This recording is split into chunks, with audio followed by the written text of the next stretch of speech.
সেদিন আষাঢ় বেলা, কদিন ধরেই চলছিল জোর আকাশ মেঘের খেলা।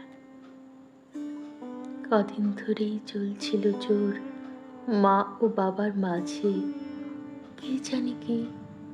আমি তখন একেবারে একা, মন লাগে না লেখাপড়ার কাজে।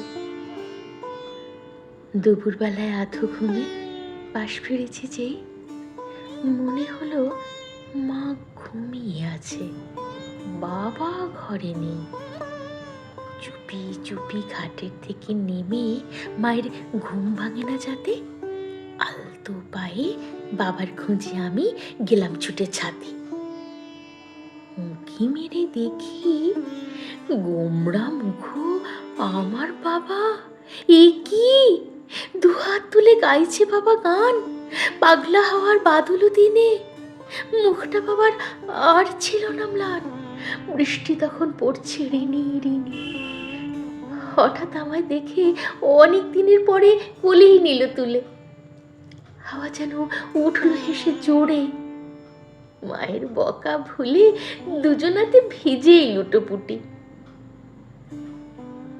বৃষ্টি তখন পড়ছে ঝড়ো ঝড়ো। বাবা তখন আমার মতো ছোট, বাবা যেন আর ছিল না বড়। মাগো, তুমি থাকতে যদি সাথে দারুণ মজা হতো। পাগলা হাওয়ার মতো সবাই মিলে বাদুলো দিনের গান গাইলে তুমি ভুলেই যেতে ছোট্ট অভিমান। তোমরা দুজন আর থেকো না চুপ, বৃষ্টিকে মা একটু ভালোবাসো। দেখবে তখন বাবার আসল রূপ, দেখবে বারে বারে বাবার সাথে গাইলে তুমি আমি, বৃষ্টি কেমন পড়বে অঝোর ধারে।